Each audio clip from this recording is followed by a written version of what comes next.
नमस्कार मित्रों, धर्म मीमांसा में आप सबको अभिनंदन और अभिवादन। और प्रारंभ करते हैं। कृष्णाय वासुदेवाय हरे परमात्मने प्रणतक्लेशनाशाय गोविंदाय नमो नमः।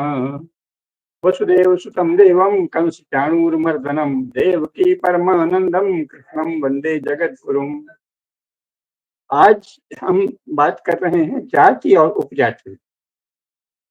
जाति शब्द को लेकर बहुत भ्रम है, क्योंकि हमारे शास्त्रों में जाति शब्द का कुल अर्थ है कि उत्पन्न हुआ। जो उत्पन्न हुआ वो जात है, और जो जहां उत्पन्न हुआ उससे जाति है। तो इससे बहुत भ्रम हो जाते हैं, क्योंकि इसके गहराई में नहीं गए। और पुराने शास्त्रों में मनुष्यों की पहचान के लिए कुल, वर्ण और गोत्र, इन तीन शब्दों का ही प्रयोग होता है। गीता में आप देखिए आया है कुल धर्माश्च शाश्वता, कुल धर्मा सनातना। गीता में क्या है? कुल धर्म शाश्वत है, कुल धर्म सनातन है। जाति शब्द वहां इस अर्थ में नहीं आया है। जाति सदा कहीं भी आप उत्पन्न हुए इसको जात कहते हैं, और जहां उत्पन्न हुए उससे जाति होती है। तो ये गीता से लेके और 20वीं शताब्दी ईस्वी के आरंभ तक जाति शब्द का प्रयोग हिंदू समाज में इतना व्यापक नहीं था। किसी कारण इन्होंने जो कास्ट सेंसस किया उसमें कास्ट की हिंदी किसी ने इनको जाति बता दी, और फिर उसके बाद हिंदी में जो ईसाई मिशनरियों ने अंग्रेजी हिंदी डिक्शनरी लिखी थी, उसमें कास्ट, जो कि मूलतः पुर्तगाली शब्द है कास्टा, उसकी हिंदी जाति बता दी गई।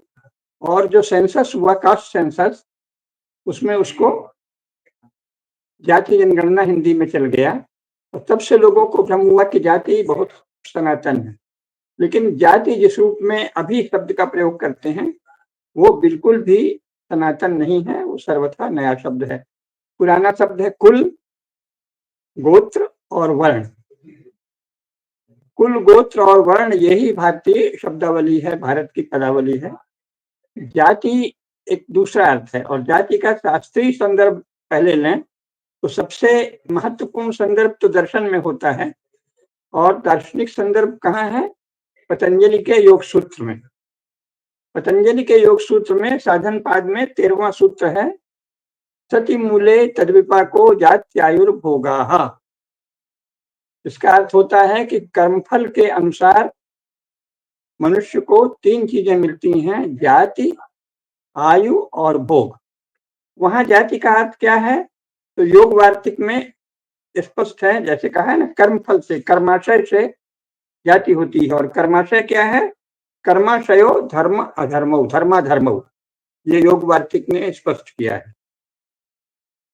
उसको फिर और विस्तार से समझाया गया है कि जो संस्कार समुदाय हैं उनको ही धर्म अधर्म या पुण्य पाप कहते हैं।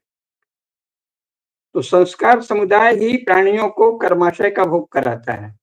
यानी आपकी जाति, आयु और भोग, आप किस जाति में उत्पन्न होंगे, यहाँ जाति का आश्रय हम आपको आगे बताएंगे। आपकी आयु क्या होगी और भोग क्या होगा, यानी सुख दुख, उतार चढ़ाव, सफलता असफलता, यश अपयश, रोग स्वास्थ्य, ये सब जो प्राप्त होंगे भोग, ऐश्वर्य विपन्नता, दरिद्रता, निंदा तिरस्कार, प्रतिष्ठा सम्मान, ये सब जो हैं भोग हैं, ये कर्माशय से, कर्म फल से होते हैं। और कर्माशय कैसे बनता है? संस्कार समुदाय से। तो एक से संस्कार समूह वाली एक जाति होती है, ये अर्थ हुआ ना। तो भारत में जो लोग उत्पन्न होते हैं सनातन धर्म के अनुयायी, और सनातन धर्म में जैन, बौद्ध, सिख सब आएंगे, जो सनातन धर्म की मूल परिभाषा है, उनका संस्कार समूह एक होता है, इसलिए उनकी एक जाति है।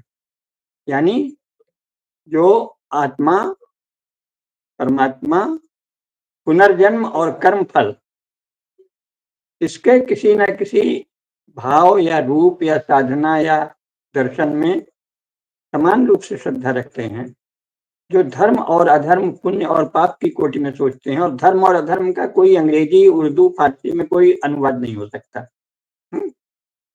पुण्य और पाप का भी सही सही अनुवाद अंग्रेजी या उर्दू या फारसी में नहीं हो सकता। धर्म क्या है? जैसा हमने अपने अनेक व्याख्यानों में बताया है, मनुष्य का धर्म है मानव धर्म। मानव धर्म वो है जो मनुस्मृति तथा अन्य धर्म शास्त्रों में प्रतिपादित है।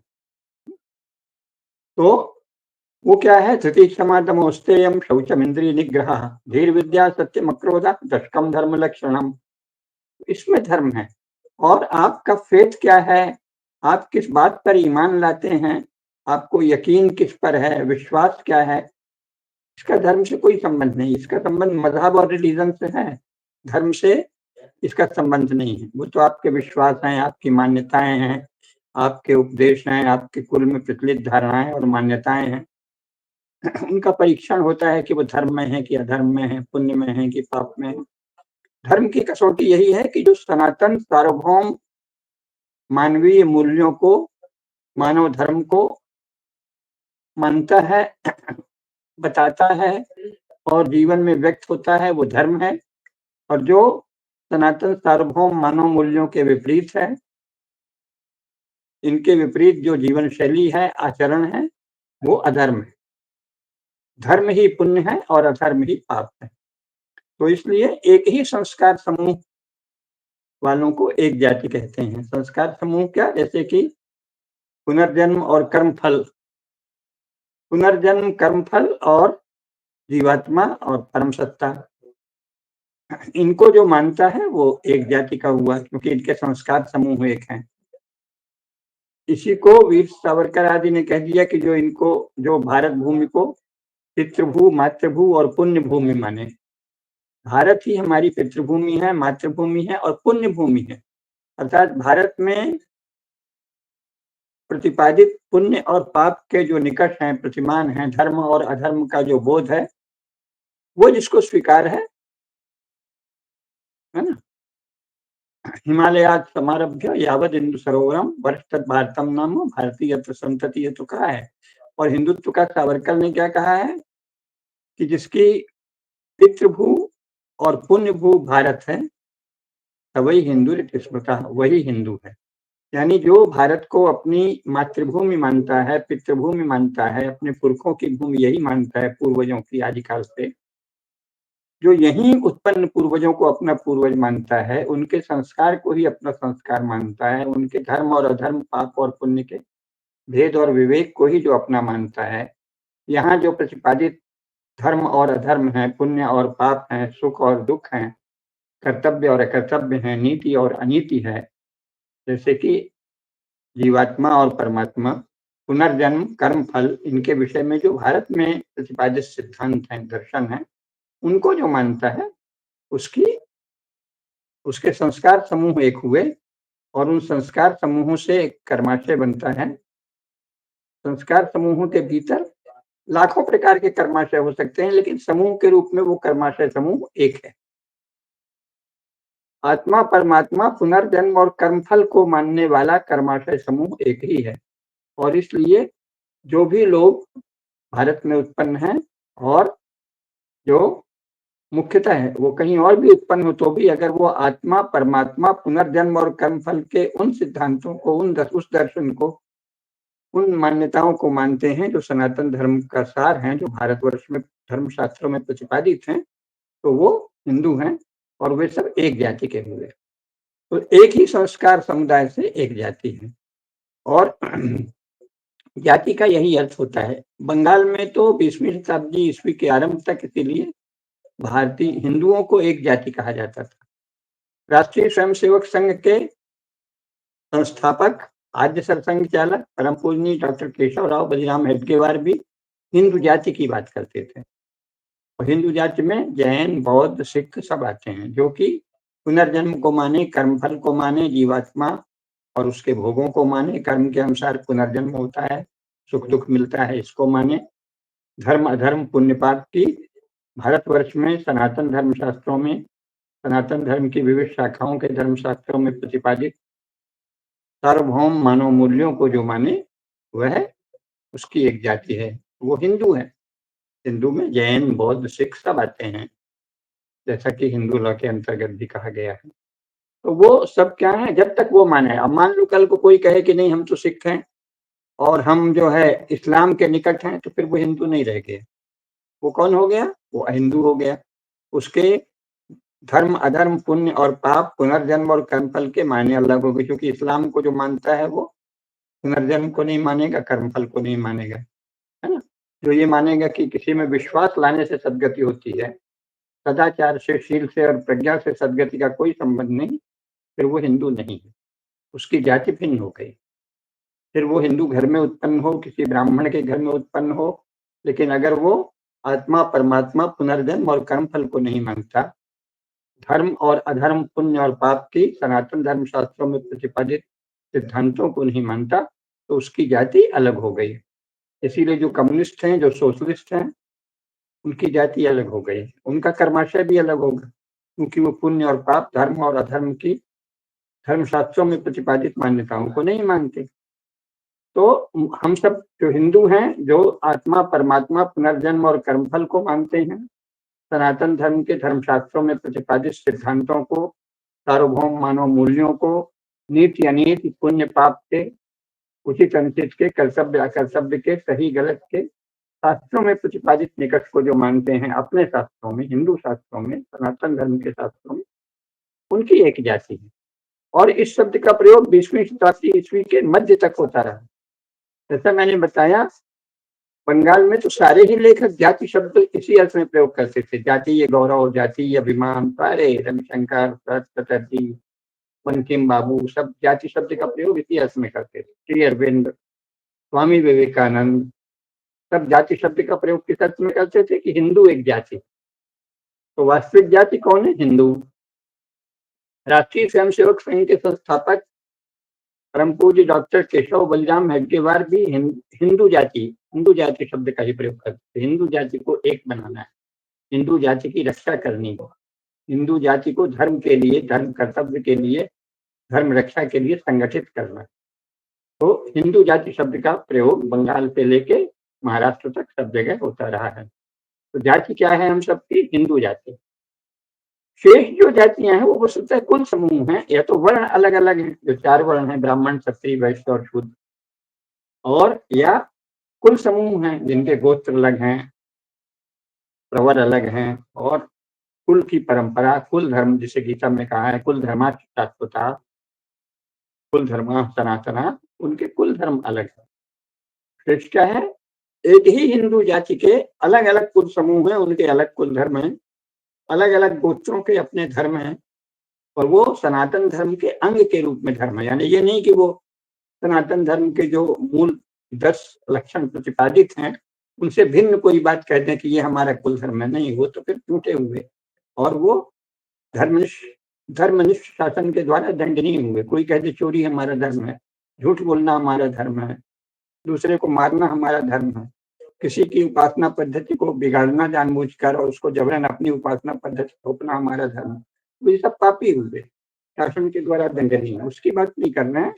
जो सनातन धर्म शास्त्रों में प्रतिपादित सार्वभौम मूल्य हैं, सार्वभौम मानव मूल्य हैं, पुण्य और पाप, धर्म और अधर्म की, तथा आत्मा, परमात्मा, पुनर्जन्म और कर्म फल की हिंदू शास्त्रों में प्रतिपादित दर्शन और व्याख्या को, जहाँ इस हिंदू में जैन, बौद्ध आदि सब शामिल हैं, उनको जो मानता है उसकी जाति एक है।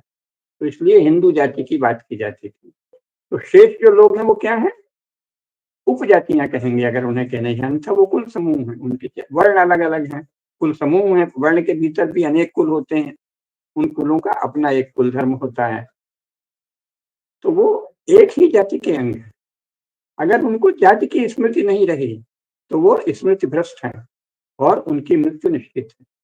अगर किसी को यही पता नहीं हो, कोई कहे कि मैं ब्राह्मण हूं और उसे संपूर्ण हिंदू समाज अपनी जाति नहीं दिखती हो, संपूर्ण हिंदू समाज से एकात्मता नहीं हो, उसको ये पता नहीं हो कि जब तक हिंदू समाज है, चारों वर्णों को मानने वाला, सनातन धर्म में श्रद्धा रखने वाला, आत्मा, परमात्मा, पुनर्जन्म और कर्म फल के सार्वभौम सत्य पर श्रद्धा रखने वाला एक हिंदू समाज जब तक है, तभी तक ब्राह्मण है, तभी तक क्षत्रिय है, तभी तक वैश्य है, तभी तक शिल्पी है, तभी तक परिचर्या कर्म करने वाले लोग हैं, उनकी एक प्रॉपर प्लेसमेंट है, उनका उचित स्थान है। तो वो उपजातियां कह लेंगे या कुल समूह कहेंगे या अलग अलग गोत्र और वर्ण कहेंगे, वो एक ही जाति के अंग हैं। जैसे यदि शरीर ही नहीं रहे तो हाथ अलग से कहाँ से रहेगा, नाक कहाँ से रहेगी, कान कहाँ से रहेगा, आंख कहाँ से रहेगा, होंठ कहाँ से रहेंगे, रोटी कहाँ से रहेगी, सिर कहाँ से रहेगा, पेट कहाँ से रहेगा, पैर कहाँ से रहेगा। जब शरीर है तब ये अलग अलग अंग है। अब मान लो हाथ सोचे कि मैं इस शरीर से अलग नहीं स्वतंत्र हो सकता है, तो वो कितना मूर्ख और दयनीय, कितना हास्यास्पद और तिरस्कार के योग्य हो जाएगा। इसीलिए कोई कहे हम तो ब्राह्मण हैं, हमको हिंदू हिंदू नहीं पता, अपनी जाति ही नहीं पता, तो जो जिसको अपनी जाति ही नहीं पता उसकी उपजाति का कोई अर्थ नहीं। अगर कोई ब्राह्मण है और संपूर्ण हिंदू जाति की चिंता नहीं करता, सनातन धर्म शास्त्रों को मानने वाले, धर्म अधर्म पुण्य पाप के सनातन धर्म शास्त्रों में प्रतिपादित मानव मूल्यों को मानने वाले संपूर्ण समाज को जो नहीं देखता, चारों वर्णों चारों आश्रमों से भली भांति समृद्ध और संपन्न और गतिशील समाज को जो नहीं देखता, वो काहे का ब्राह्मण। वो तो एक मूर्ख व्यक्ति है जिसको अपने किसी भी कुछ उसके माता पिता पुरखे दोस्त भाई बहन आसपास के लोगों ने कुछ सिखा दिया है और उस घमंड में डोलता फिरता है। वो काहे का ब्राह्मण। ब्राह्मण तो वही है जो जाने कि हम इस हिंदू जाति के एक महत्वपूर्ण अवयव हैं, गौरवशाली हमारा इतिहास है और हम इस हिंदू जाति की रक्षा, इसके धर्म की, इसके ज्ञान की, इसके बोध की, इसकी साधना परंपरा की रक्षा के लिए हैं, तभी वो ब्राह्मण है। ब्राह्मण किसकी धर्म परंपरा की रक्षा करेगा? हिंदू के। ब्राह्मण किसके ज्ञान को आगे बढ़ाएगा? हिंदू के। ब्राह्मण किसके शास्त्रों को मानेगा? हिंदुओं के धर्म शास्त्रों। कोई ब्राह्मण तभी तक ब्राह्मण है जब वो हिंदू है, जब उसे हिंदुत्व का बोध है, जब उसे पता है कि हम इस हिंदू जाति के सदस्य हैं, तो वो ब्राह्मण है। अगर उसे ये पता ही नहीं है कि हम हिंदू जाति के नहीं, हम तो बस ब्राह्मण है, तो वो एक दयनीय और हास्यास्पद मूर्ख है और उड़ती हुई पतंग की तरह है जिसको कोई भी कभी भी थोड़े बल से काट के गिरा सकता है, तो वो मूर्ख है। ब्राह्मण तभी तक ब्राह्मण है जब तक वो हिंदू धर्म शास्त्रों में श्रद्धा रखे, हिंदू धर्म को अपना धर्म माने, हिंदू धर्म को मानने वाले सभी वर्णों और आश्रमों के प्रति श्रद्धा और प्रेम रखे, धर्म शास्त्रों में प्रतिपादित संपूर्ण हिंदू धर्म के सभी समुदायों के वर्ण धर्म कुल धर्म को मान्यता दे, गौरव दे, मान दे, तो वो ब्राह्मण। इसी प्रकार क्षत्रिय तभी क्षत्रिय है जब उसे पता हो कि मैं हिंदू जाति की एक उपजाति हूँ, एक उपांग हूँ, एक अवयव हूँ, एक वर्ण हूँ, है ना, एक कुल समूह हूँ और मेरा कर्तव्य इस सनातन धर्म की रक्षा करना है, हिंदू धर्म की रक्षा करना है। ये रक्षा शक्ति और बल से करना है, ज्ञान से भी करना है, लेकिन क्षत्रिय का काम मुख्यतः शौर्य और तेज, धृति और दक्षता, शौर्यम तेजोधृतिर्दाक्ष्यम युद्धे चाप्य पलायनम ज्ञानम ईश्वर भावस्य अथ कर्म स्वभावजम। जो हिंदू धर्म की रक्षा के लिए शौर्य, तेज, धृति और दक्षता दिखाता है और सनातन धर्म की रक्षा के लिए युद्ध से जो कभी नहीं भागता, कभी नहीं डरता और जो सनातन धर्म के पोषण और संरक्षण के लिए दान देता है और जो इसका गौरव रखता है कि मैं इस सनातन धर्म का रक्षक हूँ और रहूंगा, जैसे भगवान श्री विष्णु सनातन धर्म के रक्षक हैं, पालक हैं, पोषक हैं, उसी प्रकार क्षत्रिय के रूप में मैं विश्व के अंश की तरह काम करूंगा, सनातन धर्म का रक्षण पोषण पोषण पालन और संरक्षण करूंगा, वही क्षत्रिय। इसी प्रकार जो वैभव से, ऐश्वर्य से, धन से, समृद्धि से, साधनों से, व्यापारिक बुद्धि से, चतुराई से, संगठन और प्रबंधन की बुद्धि से हिंदू धर्म की रक्षा और पोषण करता है, वो वैश्य है। अगर उसे ये पता ही नहीं कि मैं हिंदू जाति का अंग हूँ और अपने को कहता है कि हम तो बड़े होशियार वैश्य हैं, तो वो फिर मर्चेंट है। वो कोई क्रिश्चियन या यहूदी मर्चेंट भी हो सकता है, फिर वो हिंदू नहीं है और वो हिंदू जाति का अंग नहीं है। जो वैश्य हिंदू धर्म के संरक्षण, पोषण और प्रोत्साहन के लिए धन देता है, दान देता है, वेदशालाएं, पाठशालाएं, विद्या केंद्र चलाता है, सनातन धर्म के ज्ञान साधकों को दान देता है, प्रचुर दान देता, अपनी शक्ति भर प्रभुत दान देता है और सनातन धर्म की रक्षा करने वालों को भी संसाधन देता है, वही क्षत्रिय। और संपूर्ण समाज में जो सनातन धर्म के अनुशासन में जीता है, प्रतिदिन जो उसके रक्षा के लिए अपने उपार्जित धन का एक अंश निकालता है, वही सदगृहस्थ है, चाहे जिस वर्ण का हो। और अगर वो अधिक दान देता है अपने गौरव के साथ, समझता है कि वैश्य होने के नाते मुझे विशेष धन देना चाहिए, तो वो वैश्य है। और अगर नहीं करता तो वो अपने को वैश्य कहता रहे, वो वैश्य नहीं है, ये तो कुछ और है, कुछ भी है ही नहीं। तो हिंदू जाति के होने का स्मरण रखने वाला ही ब्राह्मण है। हिंदू जाति का अंग होने को स्मरण रखने वाला ही क्षत्रिय है। हिंदू जाति का अंग होने को स्मरण करने वाला ही वैश्य है। हिंदू जाति का अंग होने में गौरव का भाव रखने वाला ही शिल्पी है और विभिन्न व्यवसायों में दक्ष व्यक्ति है और परिचर्या कर्म या सेवा कर्म में लगा हुआ व्यक्ति भी है। शूद्र शब्द इन दिनों निंदनीय अर्थ में हो गया है तो कह देंगे वो शूद्र नहीं है, वो विजेतर वर्ण है, अन्य वर्ण है। अब तो शेड्यूल कास्ट और शेड्यूल टाइप शब्द चल गए हैं, लेकिन वो तभी तक हैं जब तक हिंदू धर्म को माने, अपने को हिंदू जाति का अंग माने। अन्यथा वो एक बिखरी हुई भीड़ है, उनका कोई अस्तित्व। आधुनिक राज्यकर्ता लोग लोभवश वोटर के रूप में उनको चाहे जितना महत्व देते रहें, लेकिन धर्मशास्त्र की दृष्टि से अगर वो अपने को हिंदू का अंग नहीं मानते तो उनका हिंदू समाज में कोई स्थान नहीं है, हिंदू धर्म में उनकी कोई स्थिति नहीं है, उनका कोई भी स्थान नहीं है। तो इस प्रकार ब्राह्मण, क्षत्रिय, वैश्य और चतुर्थ वर्ण या शूद्र या शिल्पी जातियां और कर्मकर जातियां, सेवा करने वाली जातियां, ये सब हिंदू जाति की ही उपजाति हैं, जो एक समान संस्कार समूहों वाला, आत्मा परमात्मा, पुनर्जन्म और कर्म फल को मानने वाला एक विशाल समुदाय है, जिसे हिंदू कहते हैं। उसकी ही ये उपजातियां हैं, उसके ही ये विभिन्न कुल हैं, उसके ही ये विभिन्न वर्ण हैं, उसके ही ये विभिन्न अंग हैं।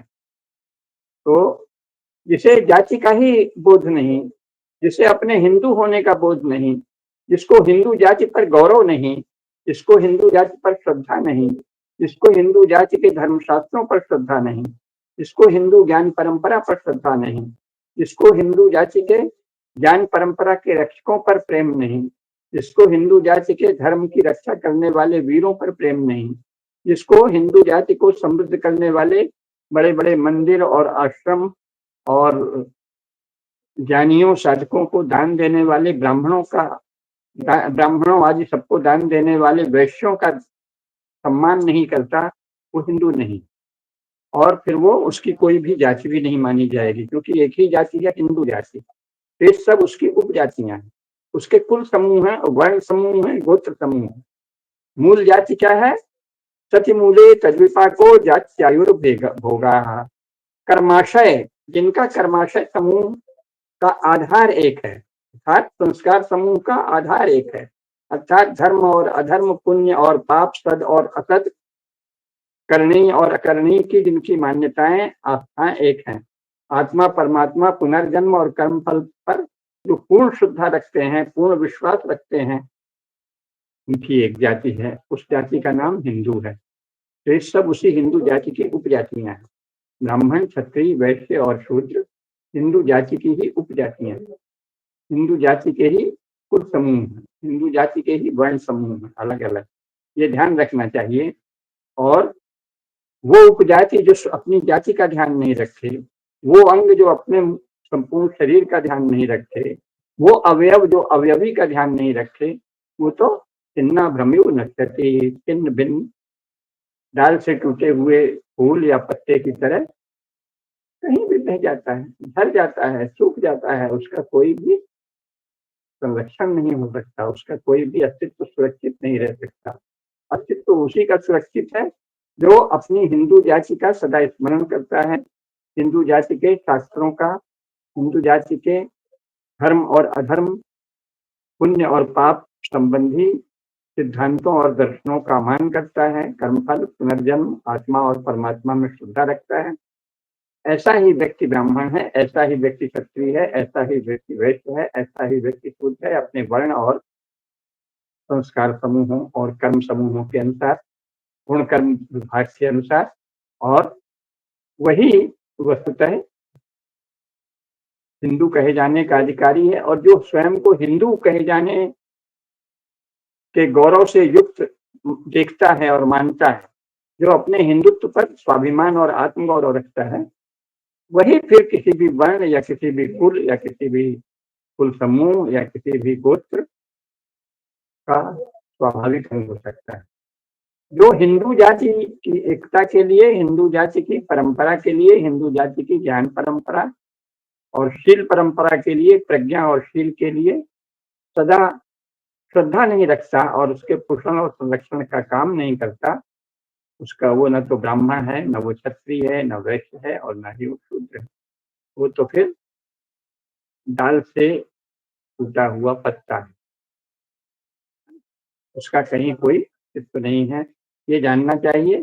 तो समान संस्कार समूहों, समान कर्माशय के आधारों वाला धर्म अधर्म पुण्य पाप के समान सार्वभौम मानव मूल्यों में श्रद्धा रखने वाला, जैसा बार बार मैंने कहा, आत्मा परमात्मा पुनर्जन्म और कर्म फल को सनातन सत्य मानने वाला हर व्यक्ति हिंदू है। उसकी एक ही जाति है हिंदू, और उस हिंदू जाति की ही ये सब उपजातियां हैं। विभिन्न कुल समूह, विभिन्न वर्ण समूह उसी हिंदू जाति की उपजातियां हैं। जो अपने हिंदू जाति का स्मरण नहीं रखता, वो न तो ब्राह्मण है, न क्षत्रिय है, न वैश्य है, न शूद्र है, न कुछ भी, वो है ही नहीं। वो कुछ भारत में उत्पन्न, लेकिन स्मृति भ्रष्ट, बुद्धि भ्रष्ट, संस्कार भ्रष्ट, छिन्ना भ्रमिव नश्यति कोई जीवात्मा है भटका हुआ। और कई जन्मों के भटकाव के बाद शायद उसे ध्यान आए कि मैंने कितना स्मृति भ्रष्टता का दुख उठाया है, कितना स्वयं को विस्मृत करने का दंड पाया है, तब जाकर वो शायद स्मृति के लिए तप करेगा, फिर वो हिंदू हो जाएगा। तो जैसा मैंने बताया, वही ब्राह्मण है, वही क्षत्रिय है, वही वैश्य और वही शूद्र है, वही अपने अपने कुल समूहों का स्वाभाविक गौरवशाली सदस्य है, जो हिंदू जाति का अपने को अंग मानता है, हिंदू जाति के अंग के रूप में स्वयं को देखता है। हिंदू जाति का होने पर जिससे आत्मगौरव है, आत्माभिमान है, गौरव भाव है, हिंदू शास्त्रों में जिसकी अविचल और अडिग श्रद्धा है, जो हिंदू होने को एक महान ज्ञान परंपरा और महान दाय का उत्तराधिकारी मानता है। ज्ञान और ऐश्वर्य और वीरता के अत्यंत प्राचीन महान परंपरा क्रम का जो स्वयं को उत्तराधिकारी मानता है, उस दाय का उत्तराधिकारी मानता है, वही फिर किसी भी अपने कुल या अपने गोत्र या अपने वर्ण पर भी आत्मगौरव और आत्माभिमान रखने का अधिकारी है। जो हिंदू जाति का स्वयं को नहीं मानता, जो स्वयं को हिंदू जाति के अंग के रूप में नहीं देखता, और जो मानव मानव की बात करके, जिन्होंने कभी अपने किसी शास्त्र में, किसी बुक में, किसी किताब में मानव धर्म की बात ही नहीं की, जिन्होंने मनुष्यता को सदा मोमिन और काफिर या रिलीजियस और हीदन या पैगन और क्रिश्चियन, इस तरह के आत्यंतिक भेदों में बांट रखा है, या वर्गों में बांट रखा है, या अपने से भिन्न वर्ग से घृणा और युद्ध इनका विश्वास है, जो वस्तुतः ये ईश्वर संबंधी धारणा का झगड़ा नहीं है। ईश्वर संबंधी किसी भी धारणा का कभी संसार में कोई झगड़ा नहीं होता। भारत में इन लोगों ने धूर्तवश बहुत अज्ञान फैला दिया है, उस पर फिर कभी चर्चा करेंगे। वो एक ईश्वरवादी कह दिया है इस्लाम और ईसाइयत को, जो महा झूठ है और पूर्ण झूठ है। एक ईश्वरवादी तो केवल हिंदू होता है, जो मानता है कि एक ही परम सत्ता है, जो करोड़ों करोड़ अरबों अरब रूपों में व्यक्त हो रही है, तो वो एक ईश्वरवादी है।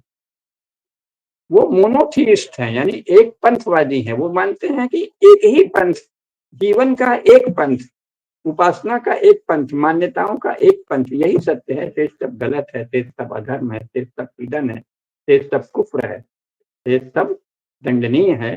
तो वो एक ईश्वरवादी नहीं है। उनको तो एक ईश्वरवादी हिंदू लोग कुछ हैं जो गलत अनुवाद पढ़ के उनको एक ईश्वरवादी कहते हैं, वो दयनीय मूर्ख हैं। इस्लाम और ईसाइयत एक ईश्वरवादी नहीं है, वो एक पंथवादी है, एकमात्र पंथवादी है कि हमारा रास्ता ही एकमात्र रास्ता है परम सत्ता और परम ज्ञान को पाने का। इस्लाम और ईसाइयत क्या है? एक ईश्वरवादी कदापि नहीं है, एक पंथवादी है। जो एक पंथवादी है, मोनोथीइस्ट है, वह कभी हिंदू नहीं हो सकता। मोनोथीइज्म को इस्लाम और ईसाइयत का कहने से जो उनके खूनी इतिहास के कारण डरता है, वो अपने को सोशलिस्ट, कम्युनिस्ट, नेशनलिस्ट आदि कह सकता है। तो वो सब क्या है? वो सब हिंदू नहीं है। जो किसी भी एक इज्म का, किसी भी एक राजनीतिक पंथ या सामाजिक पंथ या सामाजिक विश्वास के एकमात्र पंथ में जिसकी श्रद्धा है, जो मोनोथीइस्ट है, एकमात्र पंथवादी है, एकमात्र देववादी है वो हिंदू नहीं है, और वो एकेश्वरवादी भी नहीं है। एकेश्वरवाद उसे मानने वाले मूर्ख हैं, और स्वयं को वो जब एकेश्वरवादी कहते हैं और व्यवहार में एक पंथवादी हैं तो वो महाधूर्त हैं। तो धूर्तों और मूर्खों की यहाँ बात नहीं कर रहे हैं। मुख्य बात ये है कि जो सनातन धर्म शास्त्रों में आत्मा परमात्मा पुनर्जन्म और कर्म फल में, हिंदू धर्म शास्त्रों में उसके द्वारा प्रतिपादित धर्म और अधर्म, पुण्य और पाप के मानवीय मूल्यों, मानवीय आदर्शों में, संस्कार समूहों के विभाजन में, संस्कार समूहों को देखने की बुद्धि में श्रद्धा रखता है, वो हिंदू है। और जो हिंदू है और जो हिंदू जाति का होने पर गौरव रखता है और हिंदू जाति का होने को स्मरण रखता है, जो स्मृति से संपन्न है, जो स्मृति भ्रष्ट नहीं है, वही हिंदू है। और हिंदू ही एकमात्र जाति है, शेष सब उसकी उपजातियां हैं, उसके अंगभूत कुल समूह हैं, उसके अंगभूत वर्ण समूह हैं। यही कहना था। जाति एक ही है हम सबकी, समान संस्कार समूहों, धर्म अधर्म पुण्य और पाप के समान आधारों, प्रतिमानों और श्रद्धा रूपों में पूर्ण श्रद्धा रखने वाला, उनके अनुसार प्रज्ञा और शील की उपासना करने वाला संपूर्ण हिंदू एक ही जाति का है। हम सब हिंदू जाति के अंग हैं, शेष सब उसकी उपजातियां, कुल समूह, गोत्र समूह या वर्ण समूह है। इसका स्मरण रखना आवश्यक है। जाति और उपजाति के भेद को जो जानता है वही जाति का गौरव प्राप्त करता है, और जाति का जो गौरव प्राप्त करता है उसी का जीवन धन्य है, उसी का जीवन सार्थक है। इतना ही आज कहना है। ओम। धर्म की जय हो, अधर्म का नाश हो, प्राणियों में सद्भावना हो, विश्व का कल्याण हो। नमः पार्वती पतये, हर हर महादेव।